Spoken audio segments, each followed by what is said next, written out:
ဒီခေါင်းစဉ်ကကျွန်တော်ရဲ့ကိုယ်ပိုင်ခေါင်းစဉ်မဟုတ်ပါဘူးကဘာကျော်ခေါင်းစဉ်တစ်ပုဒ်ပါ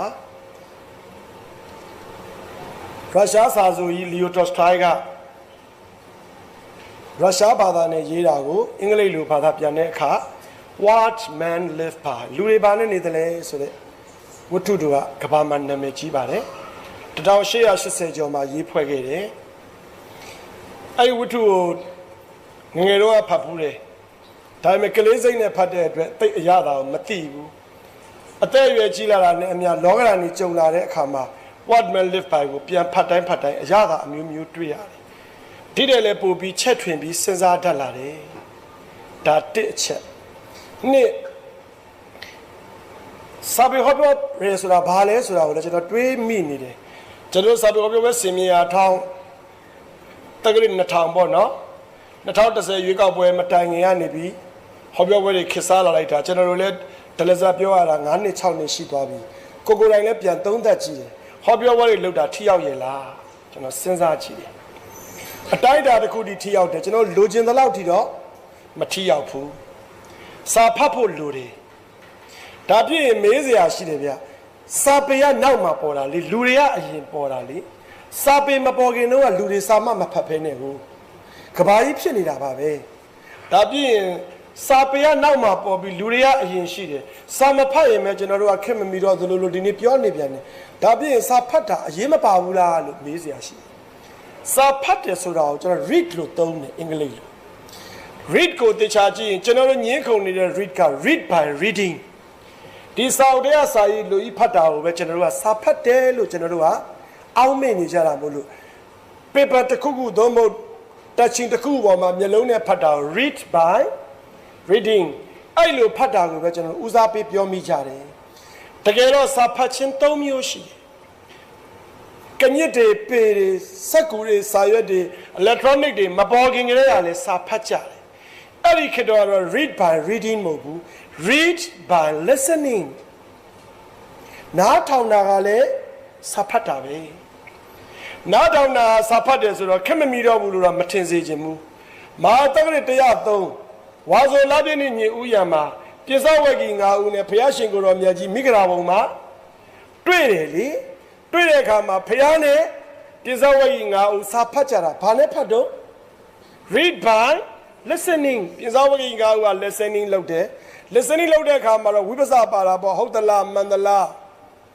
လက်ခံနိုင်သလားလက်မခံနိုင်ဘူးလားမိမိမှာရှိတဲ့ပညာအတိမ်နဲ့တော့တိုင်းတာပေါ့ဒါ read by listening ကဘယ်တော့မှမယိုးတဲ့စာဖတ်နည်းပဲဒါကြောင့်မို့လို့လူကြီးသူမဆုံးမစကားနားထောင်ရတယ်ဆရာသမားတွေပြောစကားနားထောင်ရတယ်ဒီမှာဆိုလို့ရှိရင်အစင်စင်ရှိမယ်သူတို့စကားကိုအပြန်အလှန်နားထောင်ရတယ်ဒါတွေကလည်း read by listening ပဲဒီနေ့လည်း read by listening ပါပဲကိုနဲ့တိုက်ဆိုင်ရင်ယူပေါ့မတိုက်ဆိုင်တော့လည်းမယူနဲ့ပေါ့စာဖတ်ခြင်းနှမျိုးရှိသွားပြီတစ်က read by reading ဒါဒီနေ့လူတွေပြောများတဲ့ဟာခက်တာ read by reading လို့ဘောကမျက်လုံးမအားဘူးဘာလဲဆိုကိုရီးယားကကြည့်နေရတော့မဖတ်ဖြစ်ဘူးဟုတ်တယ်လေဘောလုံးဝဲကြည့်နေရတော့မဖတ်ဖြစ်ဘူး Facebook ပေါ်မှာစလုံးတွေရိုက်နေရလို့မဖတ်ဖြစ်ဘူးကျွန်တော် read by reading နဲလာတယ်ကျွန်တော်တို့ကဒါကြောင့် read by listening ကလိုအပ်လာတယ်အကောင်းဆုံးစာဖတ်နည်းတစ်နည်းကြံသေးတယ် read by reading read by listening နဲ့ကောင်းလာတော့ read by traveling ခရီးသွားတာအကောင်းဆုံးစာဖတ်ခြင်းပဲကျွန်တော်ဗမာတွေဆိုလို့ရှိရင်ခရီးသွားဖို့တိတ်ကြောက်တယ်ပတ်စံရှိရင်ရွှေဝယ်ပြီးတော့စုတယ်တောင်လောက်ကြီးစုပြီးအိန္ဒိယအိမ်ပြင်မထွက်တော့ဘူးနောက်ဆုံးအလိန်ခံလိုက်ရတာပဲခရီးများများသွားတာဟာစာဖတ်တာပဲဘဲမှမရောက်ဘူးတဲ့သူနဲ့နေရာစုံရောက်ဘူးတဲ့သူနဲ့အသိဉာဏ်ချင်းမတူခရီးသွားတယ်ဆိုတာလေးလေးပင်ပင်စာဖတ်တာမဟုတ်ဘူးမျိုးလုံးနဲ့မြင်မြင်သမျှဟာစာဖတ်ပြီးသား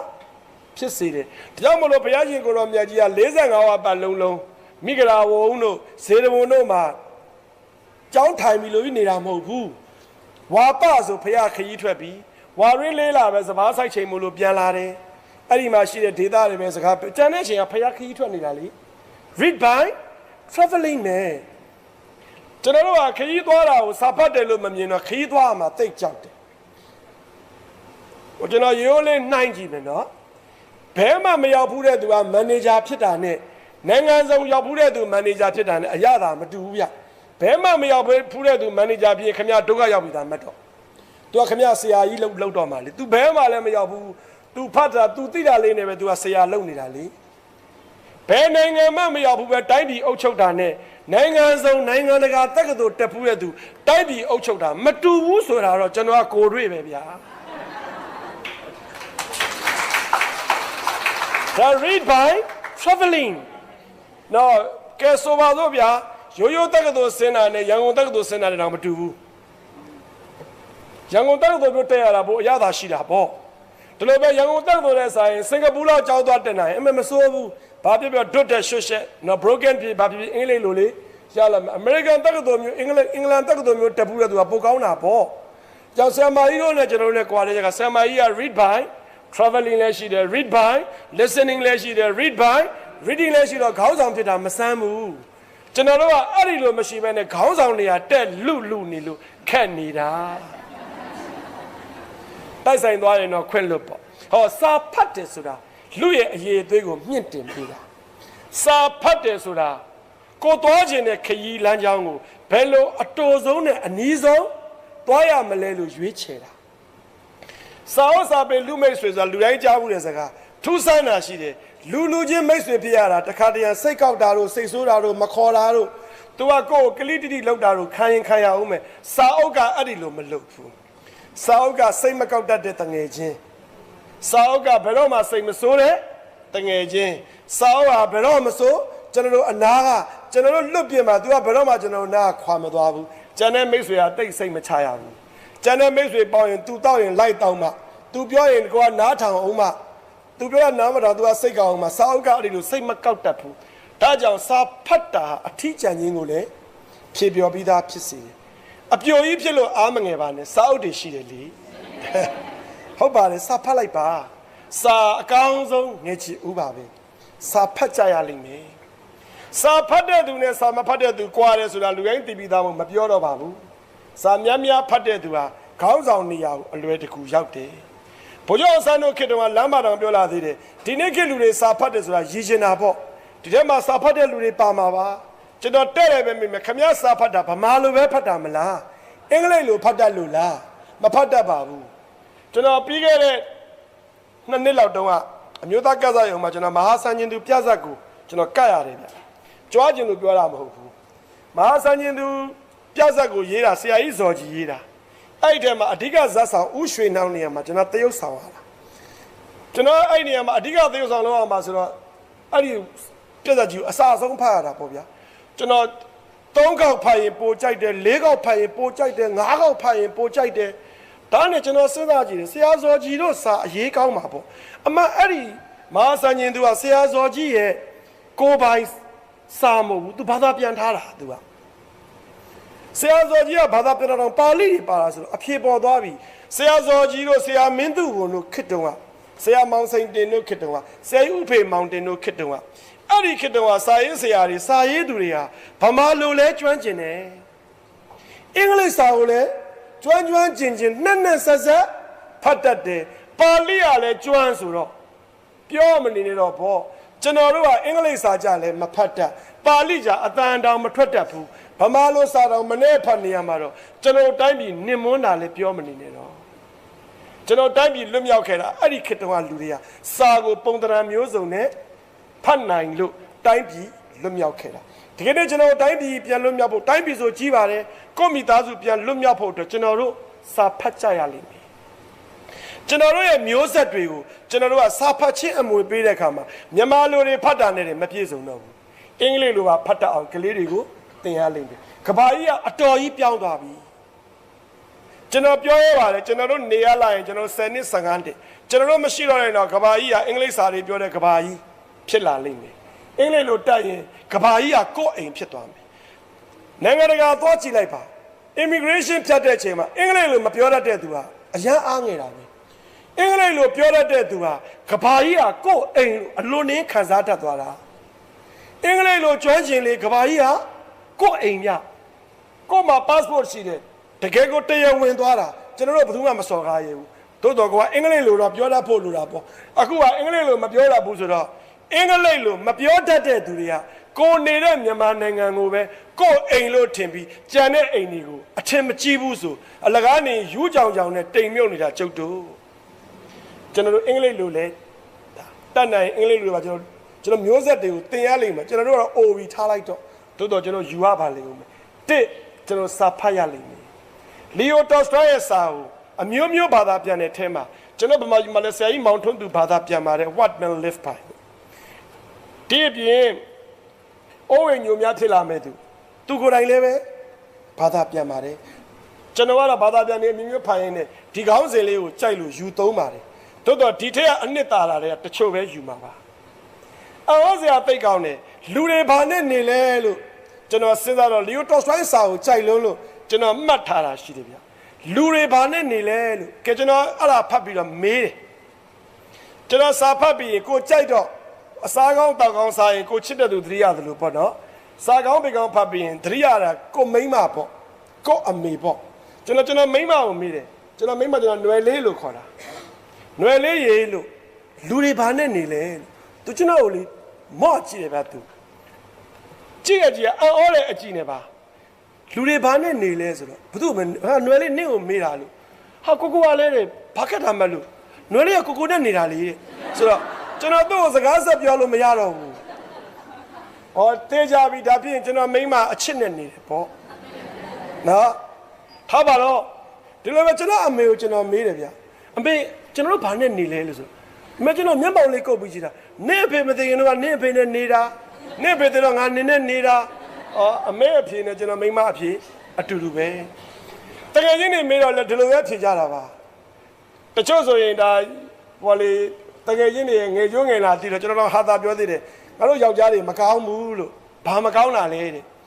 စင်းရဲတော့ကလေကျွန်တော်ယောက်ျားသားတွေစင်းရဲတော့ကအိမ်မှာကစုံရွက်ကြော်နဲ့စားတာလူမြင်မှာဆိုလို့တိတ်တိတ်ကလေးစားတာစင်းရဲတော့ကကျုပ်တို့ယောက်ျားများချမ်းသာလာတဲ့အခါကျတော့ကစုံရွက်ပလိန်ကြော်ကိုဈေးကြီးပေးပြီးဟိုတယ်မှာကောင်းမလေးနဲ့တက်စားတာကျုပ်တို့ယောက်ျားတွေဒါပဲအတူတူပဲအော်စရာသိကောင်းတာကျွန်တော်ယောက်ျားတွေစင်းရဲတော့ကလေအိမ်ရှင်မကကျွန်တော်တို့ရဲ့အိမ်ရှင်မလည်းဟုတ်တယ် secretary လည်းဟုတ်တယ်ဗျချမ်းလဲချမ်းသာလာရော secretary ကအိမ်ရှင်မဖြစ်သွားရောယောက်ျားတွေမကောင်းဘူးလူတွေဘာနဲ့နေလဲလို့ကျွန်တော်တငယ်ကြီးကိုမေးတော့ဒီကောင်ပြုံးတယ်ဟောမင်းငါအကြောင်းတွေရှောက်မမင်းနဲ့ဒီကောင်ကသူ့အကြောင်းကိုကိုယ်ကသိတော့ကျွန်တော်လိုချင်တဲ့အဖြေမရပါဘူးចောင်းသားတွေကိုမေးကြည့်တယ်လူတွေဘာနဲ့နေလဲသူတို့အမျိုးမျိုးဖြေချကဲကျွန်တော်အခုမေးပြီကျွန်တော်တို့ဘာနဲ့နေတာတော့ကဲကျွန်တော်တို့ဘာနဲ့နေကြတော့ဆယ်မိုင်နဲ့နေတယ်ပေါ့ရှိုင်းဟုတ်နဲ့နေတယ်ပေါ့ကျွန်တော်ဖြေကြမှာပေါ့ကျွန်တော်ဒီအကြောင်းအရာကိုပြီးခဲ့တဲ့နိုဝင်ဘာလ23ရက်နေ့တုန်းကမြောက်ကလာနဲ့ကဘာအေးဖျားလမ်းဆောင်တောင်မှာကျွန်တော်တို့ဓမ္မယုံကြီးရှိတယ်အဲ့ဒီကနေပြီးကျွန်တော်ကိုဖိတ်တာမို့လို့တိပ္ပကတဘာနာဂါရီကဆရာတော်ဖျားများဩဝါဒချင်းမြင့်တဲ့ပွဲမှာကျွန်တော်ဒီကောင်းစဉ်နဲ့ဟောတယ်ဒါပေမဲ့အကြောင်းအရာတော့ကျွန်တော်တူအောင်ပြောမှာမဟုတ်ဘူးဆရာတော်ဖျားများအသာရုခေါ်တယ်သူတို့နားထောင်ခွင့်ရလို့ဆရာတော်ဖျားများ projector ကကြည့်တာလူတွေဘာနဲ့နေလဲလီယိုတော်စတိုရေးတာတော့ရိုးလေးပဲပြောတာလူတွေဘာနဲ့နေတယ်လဲဆိုလူတွေဟာမေတ္တာနဲ့နေရမယ်မေတ္တာနဲ့နေရမယ်ကဲကျွန်တော်မိကုန်းလေးတစ်ခွန်းမေးမယ်နော်ကျွန်တော်လက်ညှိုးထိုးမေးကျွန်တော်စိတ်မဆိုးနဲ့နော်ကဲရှက်သားလေးမှတ်တတ်ရလိုက်ပါအောင်တာ native ပြောပါ native တာဇာတိမြန်မာပေါ့တောက်ကလားအေးဟိုမြန်မာပေါ့ရန်ကုန်ပေါ့ထိုင်တော့ကဲမဲမြေရောဗျာဟောကဲမမြေရောဗျာဟမ်ဗမာနေတော့ရန်ကုန်မှာနေတယ်စမ်းကြမှာနေတယ်အရင်တော့မြို့ထဲမှာနေတယ်ဟုတ်ပြီထိုင်မှာတော့ဗျာတယောက်ချင်းမေမေကဘယ်မှာနေတော့ကျွန်တော်မော်လမြိုင်မှာနေတယ်မန္တလေးမှာနေတယ်လို့ဖြစ်မှာပေါ့တခြားငါမြန်မာနိုင်ငံမှာနေတယ်ငါဟောင်ကောင်မှာနေတယ်ငါဂျပန်မှာနေတယ်ဖြေကြမှာပေါ့အဲ့ဒီလိုအဖြေစကားရဲ့နောက်မှာမေတ္တာဓာတ်လေးခန့်သွားတယ်ဗျမြန်မာချင်းမှာချစ်ချင်တာလူရန်ကုန်သားရန်ကုန်သူပဲချစ်ချင်တာလူမန္တလေးသားကိုမကြိုက်တာလူချက်ချင်းဖြစ်စေတယ်ဗျ native ကိုကျွန်တော်က EARTH အဲ့လိုဖြေမကောင်းဘူးလားဗျာကျွန်တော်တို့ကဘာပေါ်မှာနေရတာလေ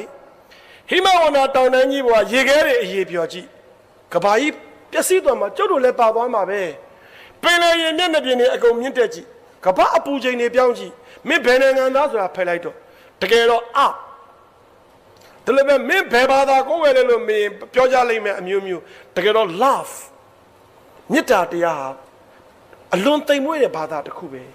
ကြောင့်မလို့ तू ကလူတွေဘာနဲ့နေလဲမေတ္တာနဲ့နေရတယ်မိမိရှေ့မှာရှိနေတဲ့အရာရာတိုင်းကိုတောင်မှမေတ္တာမထားနိုင်တဲ့သူဟာပြန်ပြောမယ်နော်လီယိုတော်စတိုင်းပြောတဲ့အထက်မှာ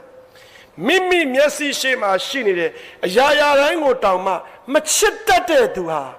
မမြင်ရတော့တဲ့ဖယားကိုချစ်ပါတယ်လို့တဖွာဖွာပြောနေရင်အဲ့ဒါဟာလိမ်လည်မှုပဲကိုယ်ရှိမှရှိနေတဲ့အရာရာတိုင်းကိုမချစ်တတ်တဲ့သူဟာမမြင်ရတော့တဲ့ဖယားကိုချစ်ပါတယ်လို့တဖွာဖွာပြောနေပြီဆိုရင်မင်းလိမ်လည်နေပြီအနှစ်ချုပ်ကတော့အဲ့ဒါပဲလူဟာမေတ္တာနဲ့နေရတယ်ကိုယ်ရှိမှရှိတဲ့တစ်ပင်လေးကိုကိုချစ်ရလိမ့်မယ်ကိုယ်ရှိမှရှိတဲ့လမ်းကလေးကိုကိုချစ်ရလိမ့်မယ်ကိုယ်ရှိမှရှိတဲ့ကလိษံလေးတစ်ခါသို့မဟုတ်လူတစ်ယောက်သို့မဟုတ်လူတစ်စုသို့မဟုတ်ကိုယ်အိမ်နာချင်းကိုချစ်ရလိမ့်မယ်ကိုယ်ဘေးမှာရှိတဲ့သူကိုယ်နဲ့မျက်နှာချင်းတဲ့လူတော့မှကိုယ်ကမချစ်တတ်ဖ ೇನೆ ဖယားကိုကျွန်တော်ချစ်တယ်လို့ပြောရင်ဖယားကကျွန်တော်တို့ကဲ့ရဲ့မှာသိကြတယ်အနှစ်ချုပ်ကတော့အဲ့ဒါပဲအထက်ထဲမှာအချက်တွေအများကြီးတော့သူဝတ္ထုဇာတ်ကြောင်းအရာသူရှင်းထားတယ်ဒီလိုပဲယေရှုခရစ်တော်လောကတိုင်မှာကျွန်တော်ဖတ်မှတ်ဖူးတဲ့စာထဲမှာတန်မိုးနဲ့ရိုက်နေပြီးလောကတိုင်ကြီးထောင်တဲ့ချိန်မှာဘလောက်နာကျင်လိုက်မလဲယေရှုခရစ်တော်နောက်ဆုံးဘာစကားပြောလဲလို့ပြောတဲ့အခါမှာကျွန်တော်မျှော်လင့်တာပေါ့နော်ဘယ်လိုတွေပြောလိမ့်မယ်ပေါ့တကယ်တော့ပြောသွားတဲ့စကားတစ်ခွန်းနဲ့ပဲရေဆိုတဲ့စကားပဲပြောတယ်ရေစာတယ်တဲ့ဘုရားအောင်ဆန်းကြဆုံးတယ်ကြည်73ချက်နဲ့ကြာဆုံးချိန်မှာဘိုထွန်းလာမရှိဘူးဘိုထွန်းလာလက်ပေါ်မှာအသက်ထွက်တယ်လို့စာပေထဲမှာဖတ်ဖူးတယ်ဘိုးချုပ်နောက်ဆုံးတောင်းဆိုသွားတာလေရေပဲကျွန်တော်တို့ကမသေးဘူးသေးလို့ရေစာလိုက်မယ်ထင်တယ်အခုလဲထိုင်နေရင်းနဲ့ရေစာမယ်ရေတောက်မှာပေါ့လူဟာရေမတောက်ဘဲမနေနိုင်တယ်လို့လူတိုင်းဟာရေကိုအာတာငန်းငန်းတက်မဲ့တယ်လို့ပဲလူတိုင်းမမောတာတော့မေတ္တာပဲဗျာမိဘလည်းသားသမီးထံကမေတ္တာကိုမျှော်လင့်တာပဲသားသမီးကလည်းမိဘထံကမေတ္တာကိုကိုယ်တိုင်ကိုယ်တငယ်ချင်းကိုပေါ်ထားမဲ့မေတ္တာကိုမျှော်လင့်တာပဲကိုကသာမျှော်လင့်တာကိုကကြမေတ္တာပေးဖို့တတိမရဘူးကျွန်တော်တိုင်းပြည်မှာအုပ်ချုပ်သွားခဲ့တဲ့ခေါင်းဆောင်တွေကျွန်တော်ရှာမေတ္တာကိုသူတို့မျှော်လင့်မှာပဲဗျကျွန်တော်သိလိုချင်ရှာမှာပဲခက်တာသူတို့ကမေတ္တာတုံးအောင်နေတော့ကိုပေးမယ်မရောက်ဘူးဖြစ်နေတယ်ဟောဒီနေ့ခေတ်တောလေယာမှာမေတ္တာတွေရနေတော့ဟာကြည်ရတာကိုကြက်တည်ရှိနေလိုက်တာတောလေယာမှာမေတ္တာမရဘူးဆိုလို့ရှိရင်ခြေလန်းနေကိုကတုံဆိုင်နေတော့တာလူတိုင်းဟာမေတ္တာကိုမျှော်လင့်တာအခုဒီရှမ်းရုံမှာလည်းပဲ member တွေအများကြီးပဲဘာလိုချင်တယ်လဲဆိုမေတ္တာကိုလိုချင်တာကိုကသာလိုချင်တာကိုကပေးဖို့ကြတော့တတိမရကြဘူးကိုအတ္တနဲ့ကိုနေတာဒါကြောင့်မလို့လူတွေဘာနဲ့နေကြသလဲမေတ္တာနဲ့နေရပါတယ်ထားတော့ဒါနဲ့ပြည့်စုံပြီလားလို့ပြောရင်မပြည့်စုံသေးဘူးကျွန်တော်10တန်းကျောင်းသားဘဝတုန်းကအင်္ဂလိပ်စာသင်တဲ့ဆရာမဒေါ်ရိုဇလင်းဆိုတာရှိတယ်ဆရာမအသားမဲဖင်တုံကြီးနဲ့ဗျဆရာဖင်တုံကြီးနဲ့ဆရာမသူကကျွန်တော်အင်္ဂလိပ်လိုဆက်ရတယ် very wonderful အလွန်အောင်စရာကောင်းတယ်ပေါ့သူမင်းတိုင်းစာမရလို့ဆရာမတနေ့ကျတော့ငါဒီနေ့စာမတင်ခြင်းမှုတဲ့စာမတင်ခြင်းမှုတဲ့သူကဆရာမစာမတင်ခြင်းပြောတယ်တိတ်ပြောတာကျွန်တော်တို့ကစာမတင်ခြင်းမှုငါတို့ဒီနေ့ကစားပွဲလေးတစ်ခုလုပ်မယ်တဲ့အသင်းကောင်းဆောင်ထွက်ခဲ့တယ်ကျွန်တော်တို့ခေတ္တကအသင်းက4သင်းပြန်5သင်းမဟုတ်ဘူးကျွန်တော်ခေတ္တကကျွန်တော်အပြာအသင်းကောင်းဆောင်ကျန်တဲ့အသင်းကောင်းဆောင်မိန်းကလေးကြီးပဲယောက်ျားလည်းကျွန်တော်တော်တဲ့ပါလာထွက်ခဲ့ဆိုလို့ကျွန်တော်ဆရာမရှိလက်ပိုက်ပြီးထွက်ရဒီနေ့တဲ့မေတ္တာနဲ့ပတ်သက်တဲ့ကစားပွဲလေးတစ်ခုလုပ်မယ်တဲ့မေတ္တာနဲ့ပတ်သက်တဲ့ကစားပွဲဆိုစိတ်ဝင်စားတာပေါ့နော်မေတ္တာလို့ပြောတော့10တန်းအရွယ်မှာရှိတဲ့မေတ္တာကတော့အချစ်ကိုမေတ္တာထင်တာလေမေတ္တာလို့ပြောတော့ကိုဖိနာလှတဲ့ကောင်မလေးကိုမသိမသာလက်ကြည့်လိုက်သေးတာကျွန်တော်ကဟုတ်တယ်လေ10တန်းကျောင်းသားမေတ္တာကိုအချစ်လောက်ပဲထင်တာပေါ့ရှင်တွေကလည်းအချစ်ကပြလေးတန်းစီပြီးရွတ်တော့တာပေါ့ဗျာဆရာမမေတ္တာအကြောင်းမေးတော့ငါအချစ်ကပြရွတ်မယ်ဆိုအချစ်ကပြလေးစဉ်းစားတာပေါ့လှိုင်းပုတ်လို့ကမ်းပြူကမ်းငုံမယ်ထင်သလားကမ်းအပြူရေကိုနောက်မယ်တက်လက်တိထား ဟာဒါကြီးကမကောင်းသေးပါဘူးစိတ်ထဲမှာလေဒါအာဃာတာကြီးပါပါတယ်စိတ်ထဲမှာဖြစ်နေတော့အချစ်ကြပြားတွေအများကြီးရွတ်တာပေါ့အဲ့ဒီနေ့ကမိုးတွေရွာတငယ်ချင်းတွေကကြောင်းမလာစာသင်ခန်းမှာ2ယောက်ထဲရင်ခုန်မိတာအမှန်ပဲအကြောင်းသားပေါ့ဆိုစိတ်ကူးတာသူမြစ်တာနဲ့ပတ်သက်တာလုံးမယ်ဆိုတော့ game ဆိုတော့ကိုယ်စိတ်ထဲထင်နေတာလေယောက်ျားလေးများမကောင်းတာနော်ဘသူ့ကိုကြိုက်လဲလို့မင်းအဖြေပေးလို့မရဘူးကြိုက်တယ်ကိုကြိုက်တဲ့သူကများနေတာကိုယ်ပြန်ကြိုက်မဲ့သူကမရှိတာဆရာမမင်းဖြေမယ်ပေါ့ဒီကောင်မနေနဲ့ဆိုင်ရင်ငါကြပြားအများကြီးရတယ်ဆိုတဲ့စိတ်နဲ့ကျွန်တော်ခေါင်းကိုမော့ထားမင်းဖြေမယ်ပေါ့ဆရာမမမေးဘူးဗျာသွားတယ်ပန်းချံရှိတယ်တဲ့ကျွန်တော်ကျောင်းကပြူးနေဆိုစိုက်ခင်းလေးရှိတယ်မြစ်တာရဲ့သင်္ကေတရှာပြီးယူခဲ့ယောက်ျားလေးနဲ့မိန်းကလေးပြေးရင်ကျွန်တော်နိုင်တာပေါ့ဗျာကျွန်တော်ချက်ချင်းပြေးတာဗျာပြေးပြီးကျွန်တော်လက်ပတ်ကြည့်တာချက်ချင်းပဲကျွန်တော်နှင်းစီပန်းကိုချိုးတာဗျာနှင်းစီပန်းကကတ်ကြီးနဲ့ကတ်ရတာလွယ်လက်နဲ့ချိုးရတာတော်ခက်တယ်ဗျာကျွန်တော်ဗျာဟာတော်ချိုးရတယ်3-4ပွင့်လောက်ကျွန်တော်ပန်းချိုးပြီးအဲ့ဒါကျွန်တော်ပြေးလာတာကောင်းမလေးကကျွန်တော်ပန်းချိုးတာဆိုတော့ကြည့်နေတာပေါ့ကျွန်တော်အရင်ဆုံးရောက်တာလေမြစ်တာရဲ့သင်္ကေတကျွန်တော်ပန်းလေးကိုလူမြောင်ကင်ထားတာကျွန်တော်အရင်ကဆရာမရနေအောင်နဲ့စောင်းအောင်နဲ့ဒီလိုပဲနောက်ထပ်2မိနစ်3မိနစ်နေတော့တယောက်နောက်ဆုံးတယောက်ကတော်လေးကြာမှရောက်လာတယ်အရင်ဆုံးရောက်တော့ကျွန်တော်မေးတော့မောင်ဖုံးနဲ့မြစ်တာရဲ့သင်္ကေတအဖြစ်နင်းဘာယူလာလဲတဲ့စမနင်းစီပန်းကိုမြစ်တာရဲ့သင်္ကေတလို့နင်းဘလုတ်ပြီးတင်ဖော်ကျူးမှလေဘယ်ပြောကောင်းမလဲဖြေတာပေါ့ဗျာစကလုံးတွေအများကြီးပေါ့ဆရာမလို့အိမ်မှာဆိုရင်ဖះပန်းကိုပန်းတင်တဲ့ဆရာမပန်းဆိုတာမြစ်တာရဲ့သင်္ကေတပဲပန်းတောင်မှာအလားဆုံးပန်းကိုတင်တယ်ကျွန်တော်အမေကပန်းအချောက်မခံဘူးပန်းလေးညှိုးနှွမ်းပြီဆိုပတ်စံရှိမရှိဖះပန်းတင်တယ်ဒီတိုင်းပဲအဖေနဲ့အမေနဲ့ရန်ဖြစ်ပြီးရင်ပြန်ခေါ်တဲ့အခါမှာအဖေကအမေကိုပန်းကလေးပေးတယ်ကျွန်တော်တို့ကလည်းဆရာမကိုမလက်တိုင်းပန်းလေးတွေပေးတယ်ကျွန်တော်ချစ်တဲ့ကောင်မလေးဆိုကျွန်တော်ပန်းပေးဖို့အမြဲတမ်းစိတ်ကူးတာရည်စားစားတဲ့မှာတော့မှရေးလိုက်သေးတယ်နင်ငါ့ကိုချစ်ရင်ဒေစီပန်းလေးပန်ခဲ့မနေ့ပြန်ကြောက်လာဒေစီပန်းပန်ခဲ့ဘယ်သူမှမပန်ဘူးပန်းဟာတကယ်တော့မြစ်တာရဲ့သင်္ကေတဒါကြောင့်မလို့တယောက်ရန်ဖြစ်ပြီးပန်းပေးပြီလားပန်းဟာမြစ်တာရဲ့သင်္ကေတပေါ့ကမ္ဘာမှာကြီးကနင်းစီပန်းမှာမဟုတ်ဘယ်ပန်းမဆိုမြစ်တာရဲ့သင်္ကေတဖြစ်တယ်ကျွန်တော်ပိုင်နေကြီးပြောတာဒါကြောင့်မလို့လောကကြီးမှာပန်းတွေရောင်းဝယ်ဖြစ်နေတာပေါ့ပန်းဟာမြစ်တာရဲ့သင်္ကေတဖြစ်တယ်တကယ်လို့ဆရာမကခွင့်ပြုလို့ဒီပန်းလေးကိုပေးခွင့်ပေးမယ်ဆိုရင်ကျွန်တော်ပန်း3ပွင့်ရှိတယ်ကျွန်တော်ပေးရမယ်လို့3မကဘူးဖြစ်နေတယ်ဆရာမရည်တာပေါ့ကျွန်တော်ပန်းကိုမြစ်တာရဲ့သင်္ကေတဆရာမအေးဟုတ်ပြီတဲ့မှတ်ထားပြီကနောက်တစ်ယောက်တဲ့သူကတော့လေလက်ဝါးလေးနဲ့အုပ်ထားတာမြစ်တာရဲ့သင်္ကေတသမီးမြစ်တာရဲ့သင်္ကေတဘာတော့သူကဖွင့်ပြလိုက်တော့ဘာမှဖွင့်မလာသလိုပဲလက်ကိုတော်ကြီးကားတော့မှလက်ပြလေးတကောင်တေးနေတာဆရာမတဲ့မြစ်တာရဲ့သင်္ကေတလက်ပြပါပဲတဲ့ဟဲ့ဘာလို့လဲတဲ့မောင်ဘုန်းကပြောတယ်ပန်းဟာမြစ်တာရဲ့သင်္ကေတဆိုအဲ့ဒီပန်းလေးတွေပွင့်အောင်ဝတ်မုံကူးပေးတဲ့လက်ပြလေးဟာမြစ်တာရဲ့သင်္ကေတအရေးခံပေါ့ကျွန်တော်အဲ့ဒီကောင်မလေးကိုကျွန်တော်မျက်စောင်းထိုးတာသူပြောတာလည်းဟုတ်တာပဲလေလက်ပြလေးတွေကဝတ်မုံကူးတာကိုလက်ပြလေးတွေဘလုံးလေးတွေပြားလေးတွေဝတ်မုံမကူရင်ပန်းဆိုတာမဖြစ်နိုင်ပါဘူးတကယ်တော့ပန်းတွေပွင့်အောင်လို့အနှစ်နာခံပြီးဝတ်မုံကူးပေးတာလက်ပြလေးတွေပါဟာငါတော့ခံရပြီပေါ့အဲ့ကောင်မလည်းပြောရင်လည်းသူကကျွန်တော်လက်လိုက်မျက်စောင်းထိုးကြည့်လိုက်သေးတယ်ထားတော့တတိယကောင်မလေးသူကလက်ဝါးလေးနဲ့အုပ်ထားတာပြတဲ့အချိန်မှာငှက်သေးသေးလေးတကောင်စာကလေးလိုငှက်လေးတကောင်ငှက်ကလေးကမွန်းနေပြီလက်ဝါးနဲ့အုပ်ထားလို့ပြပြကလက်ပြအုပ်ထားတယ်သူကငှက်လေးထွက်သွားမှဆိုလို့သမီးတို့အိမ်အားတဲ့ငှက်ကလေးတိတ်ချစ်တာအိမ်တစ်စက်မိန်မှာငှက်အိမ်လေးထားတယ်မနေ့ငှက်ဝါသားလေးတွေကြားရင်သမီးတို့တိတ်စိတ်ချီနူးတာပဲပီချီဆိုတဲ့အတန်လေးဟာသမီးတို့အိမ်ရဲ့ဆွဲလဲတန်လေးပဲငှက်ကလေးတွေအော်နေအဖေနဲ့အမေရမဖြစ်တော့ဘူးညနေဆိုငှက်ကလေးတွေအိတ်တန်းပြန်လာသလိုအဖေကငှက်ကလေးတွေမှန်အိတ်တန်းပြန်နေတော့ကိုကြီးကအိမ်ကိုစောစောပြန်လာတယ်ဖေလည်းအိမ်ကိုအစောကြီးပြန်လာတယ်ငှက်ကလေးတွေကသမီးတို့အိမ်တော်မြစ်တာရဲ့သင်္ကေတပဲငှက်ကလေးတွေဘယ်တော့မှရမဖြစ်ဘူးငှက်ကလေးတွေကိုအစာကိုစာပြီးရှာပြီးစားတယ်ငှက်ကလေးတွေကသမီးတို့အိမ်တော်မြစ်တာသင်္ကေတပဲငှက်ကလေးတွေကတချင်းဆိုတယ်ဆမပြုံးကြည့်နေငါတော့ခံရပြီနဲ့တူတယ်တတိယကောင်မလေးကတော့လက်ကလေးနောက်ပြစ်ပြီးလာတာ ကဲသမီးမေတ္တာသင်္ကေတပြောဆိုတော့သူလက်ဖြန့်ရပဲသူကဆရာမတဲ့သမီးစုမလို့ကျင်တော့ဘူးတဲ့မေတ္တာရဲ့သင်္ကေတပြောသမီးဘာမှယူမလာဖြစ်ဘူးဘာလို့လဲမောင်ဖေားကပန်းကိုချိုးတော့သမီးလည်းပန်းချိုးမလားလို့စိတ်ကူးလိုက်တယ်သူဆရာမရှိယူလာတဲ့ပန်းက3ပွင့်သူချိုးရတဲ့ပန်းက9ပွင့်လောက်ရှိတယ်ဆရာမနောက်ပြီးသမီးစဉ်းစားကြည့်တယ်ဒီဥယျာဉ်နဲ့ကပန်းဒီကောင်ပိုင်တဲ့ပန်းမဟုတ်ဘူးအများပိုင်တဲ့ပန်းအများပိုင်တဲ့ပန်းကိုသူချိုးလိုက်တဲ့အတွက်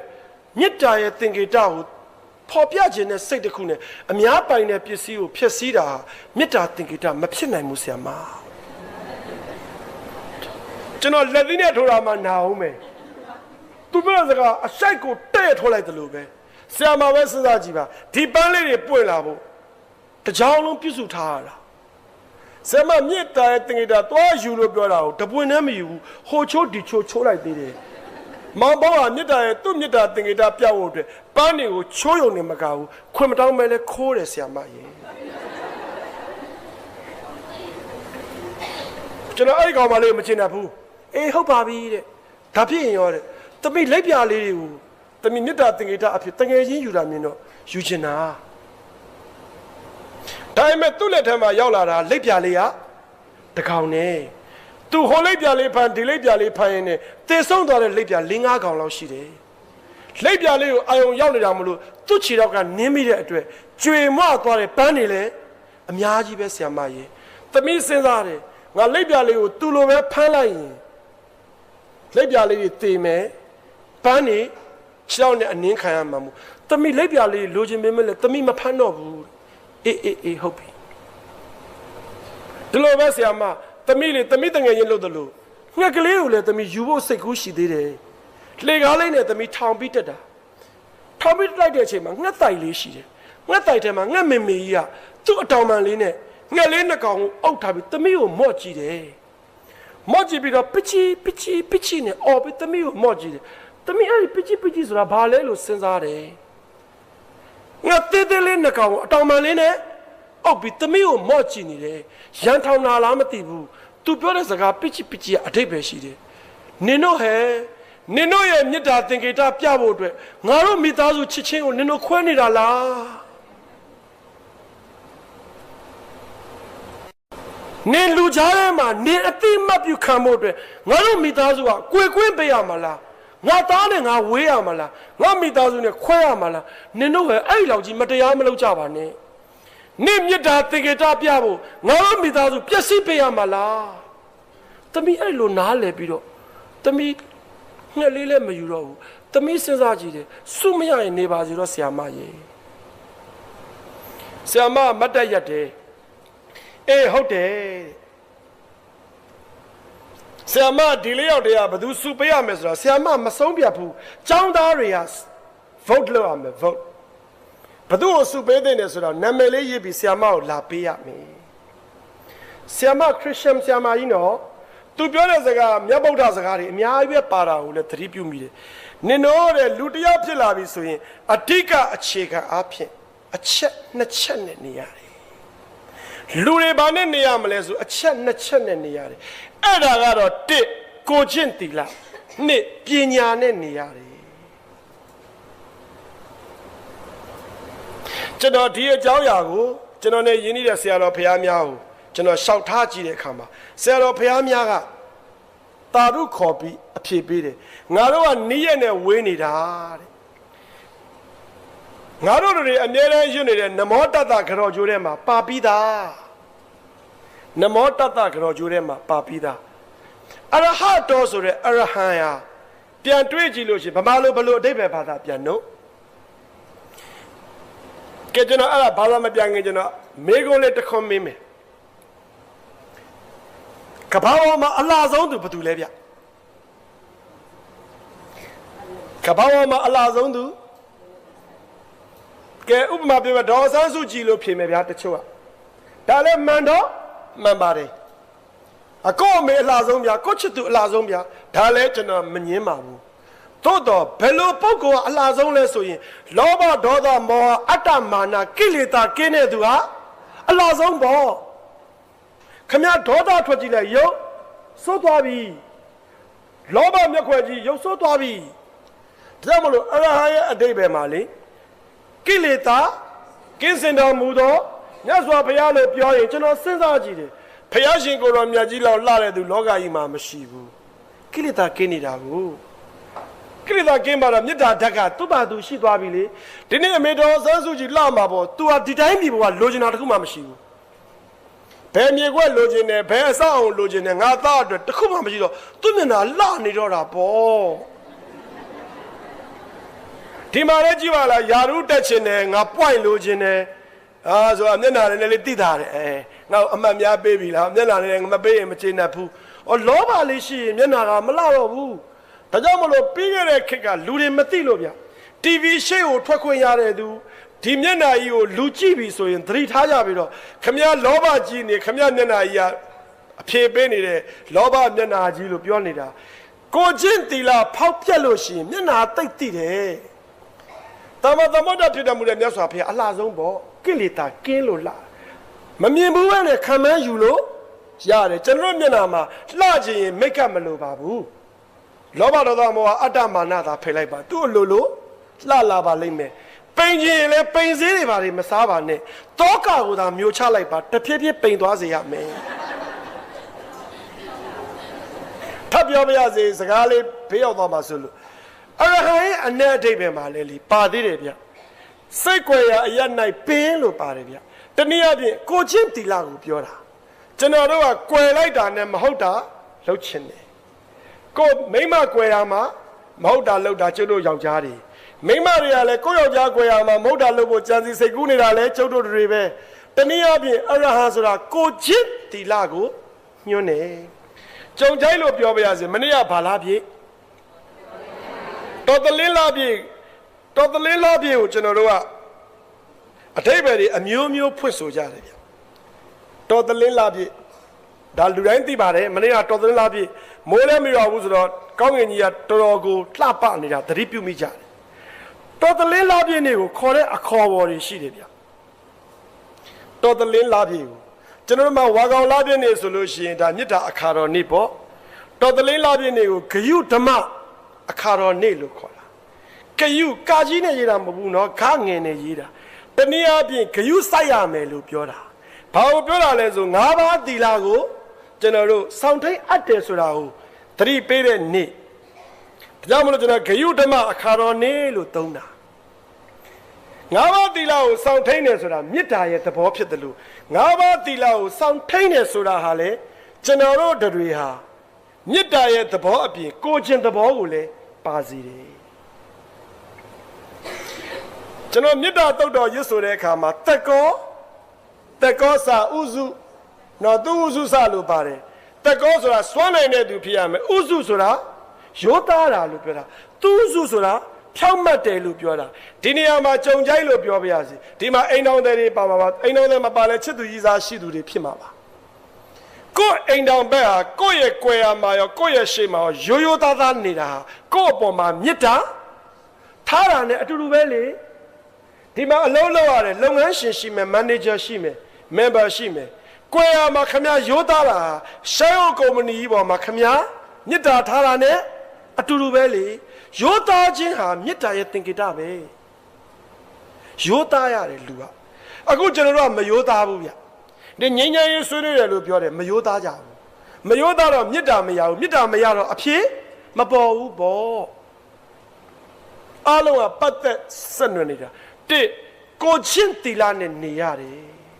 ဒါကြောင့်မလို့ဂယုဓမ္မအခါတော်နေ့လို့သုံးတယ်လို့အတိပ္ပယ်တွေအများကြီးလည်းရှိပါသေးတယ်အဲ့တော့ဓမ္မရာတီလာလို့လည်းခေါ်တယ်၅ပါးတီလာကိုနေဆတီလာလို့လည်းခေါ်တယ်အမြဲတမ်းကျင့်သုံးအပ်တဲ့အရာမို့လို့ကျွန်တော်တို့ကသတိမပြုမိလို့၅ပါးတီလာလေးလုံလိုက်တာနဲ့လူဟာတော်တော်ပျော်စရာကောင်းတဲ့လူဘဝကိုပိုင်ဆိုင်သွားပြီကြုံကြိုက်လို့ပြောပါရစေကျွန်တော်အဖေဆုံးသွားပါပြီ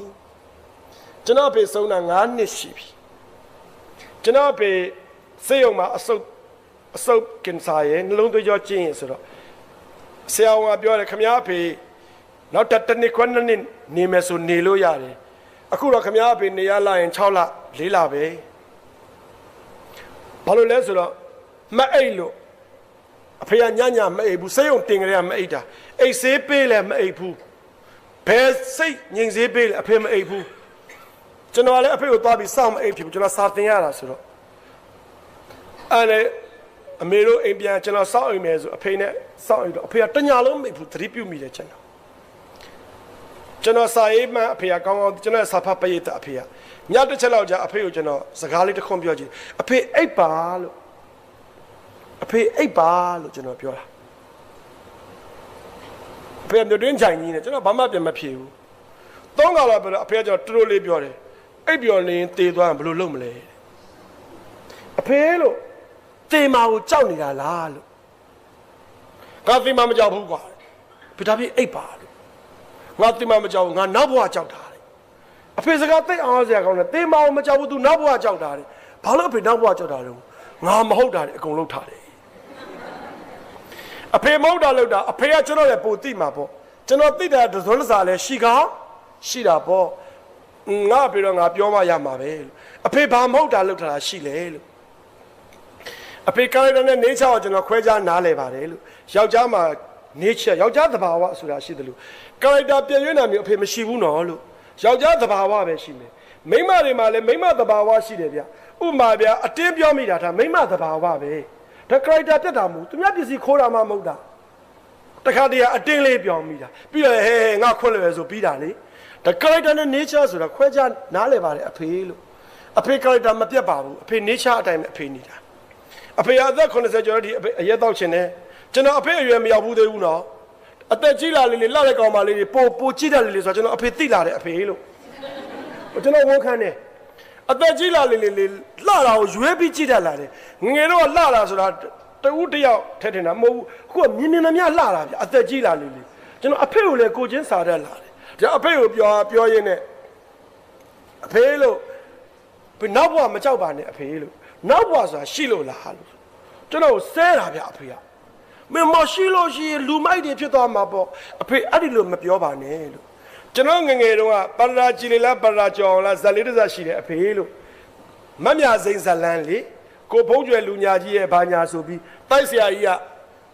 မမြစိန်တို့လင်မယားနှိပ်စက်တဲ့အခါတိုက်ဆရာကြီးရဲ့တပည့်ကဆရာကြီးခမရအဲ့ဒီလောက်ကြီးမနှိပ်စက်ပါနဲ့နောက်ဘဝကျဒုက္ခရောက်လိမ့်မယ်ဆရာကြီးကလေဦးကနေဟာတိုက်ရတာလေတဟာနဲ့ငါတပည့်မင်းတော်ညံ့နေကောင်မယ်ဒီဘဝဒီကိုနဲ့ဆံမယ်ဟိုဘဝဟိုကိုကခံမှာกว่าလို့အဲ့ဒီလိုအစွန်းထွက်သမားတွေအတွက်နောက်ဘဝနဲ့ချင်းချောက်လို့မရဘူးနော်အဖေလို့မင်းကဘာပြောချင်လို့လဲအဖေကျွန်တော်ပြောမယ်အဖေနောက်ဘဝရှိတာမရှိတာညံမမီလို့မပြောဘူးအဖေဟာလို့ကျွန်တော်မရှိဘူးလည်းမပြောဘူးရှိတယ်လည်းမပြောဘူးကျွန်တော်တို့လူတွေလေလူဖြစ်တော့ကောင်းအောင်နေရအောင်အဖေဟာနောက်ဘဝရှိရင်လည်းအရင်မရှုံးပါဘူးမရှိဘူးရှိတယ်လေမငြင်းဘူးကဲမရှိခဲ့ဘူးလို့ညင်းတဲ့သူတွေလည်းဒီဘဝကောင်းအောင်နေတဲ့အတွက်လူကောင်းဖြစ်တယ်လေရှိခဲ့ရင်လည်းအရင်မရှုံးပါဘူးအဖေလို့ဆိုဖေကကျွန်တော်အကြာကြီးကြည့်ပြီးတော့အေးကွာငါဘသူဥစ္စာမှမခိုးဘူးတဲ့အဖေခိုးရင်ကျွန်တော်ချမ်းသာနေပြီအဖေလို့ငါကွာတဲ့မင်းသိပါတယ်တဲ့အဖေအဲ့ဒါလဲသဘာဝပါအဖေဟာလို့အဖေစိတ်ဝါစင်းတယ်ဒါကြောင့်ဆရာတော်ဘုရားမြတ်ကိုရှောက်တော့ဆရာတော်ဘုရားမြတ်တာရုခေါ်ပါတယ်ဟုတ်တယ်ငါတို့ဒါတွေမျောပြီးတော့ကောင်းအောင်မလုပ်နဲ့ရှိတယ်တွေမရှိဘူးလေညံမမီလို့မငင်းနဲ့လူဖြစ်တော့ကောင်းအောင်နေရအောင်တနည်းအားဖြင့်ကိုချင်းသီလနဲ့နေတာမကောင်းဘူးလားကိုချင်းသီလအကောင်းဆုံးအိတ်ဆေးပဲဒီနေ့ရွှေဘုံငွေဘုံနန်းတော်ကြီးနဲ့နေပြီးတော့အဲအကောအလုံးတရာအောက်မှာအိတ်မပြောတဲ့လူတချို့ရှိတယ်နော်သူတို့ကကိုချင်းသီလပြည့်ရင်းထားတော့ဘယ်အိတ်ပြောမှာတော့ဒါကြောင့်မို့လို့တစ်လူတွေဟာကိုချင်းသီလနဲ့နေတယ်ဆိုတာမေတ္တာထားလိုက်တာပဲဗျကာမေသူ့ကိုမဖောက်ပြန်ဘူးဆိုတာကိုမိမ့်မပေါ်မှာကိုမေတ္တာထားလိုက်တာပဲလေလင်မယားနှစ်ယောက်ဟာကာမေသူ့ကိုထိမ့်သိမ့်တာဒီလိုပဲကိုသမီးလေးတစ်ယောက်ဟာကာမေသူ့ကိုထိမ့်သိမ့်လိုက်တယ်မိဘကွယ်ရမှာဘယ်မှလုံးလုံးကျွတ်ကျွတ်မနေဘူးဆိုတာမိဘပေါ်မေတ္တာထားလိုက်တာပဲငါးပါးသီလဟာလည်းမေတ္တာရဲ့သဘောကိုချင်းစာချင်းသဘောတွေအကုန်ပါတယ်ဒီလိုပဲတမ္မာတမ္မုဋ္ဌတကြပညာလို့အဓိပ္ပာယ်ရတယ်ပညာတော်မှာကိုယ်ပိုင်ဉာဏ်နဲ့သိတာဘုရားရှင်ကိုယ်တော်မြတ်ကကျွန်တော်တို့ကတော့အဲ့လောက်ကြီးထီမဟုတ်တော့လည်းပဲအရာရာကိုပိုင်းခြားပြီးသိမြင်အောင်ကြိုးစားတာဟာပညာအတွက်စာဖတ်ပါလို့ပြောတာပေါ့ပညာအတွက်ကြားနာပါပညာအတွက်ခရီးသွားပါလို့ပြောတာလေပြောရရင်လူတွေဘာနဲ့ နေကြတယ်လဲဆိုရင်ကိုချင်းတီလာနဲ့နေရတယ်ပညာနဲ့နေရတယ်လို့ဆရာမကပြောတယ်ဆရာမပြောတဲ့စကားတွေကကြီးလာလေအော်သဘောတရားအဖြစ်အတူတူပါပဲလားကျွန်တော်တို့ကအဲ့ဒီလိုနေရာကောင်းမှမသိတဲ့အတွက်ကိုချင်းတီလာတွေဖောက်ဖြက်ပြီးတထေးပွဲတွေခံယူကြတယ်လူတချို့တထေးတိုင်းကိုမစိုးလို့ပါဘူးအချိန်တို့အတွင်းမှာမြန်မြန်ချမ်းသာတယ်ဆိုတော့တေးကြတယ်ဗျသူကိုချင်းတီလာတော့သူပြက်ပြီဗျလာကနည်းနည်းလေးရတဲ့အမျိုးသမီးဟာအချိန်တို့အတွင်းမှာပစ္စည်းအများကြီးသုံးနိုင်ပြီဆိုသူတခုခုတော့သူမှားယွင်းပြီဗျပြောချင်တာတော့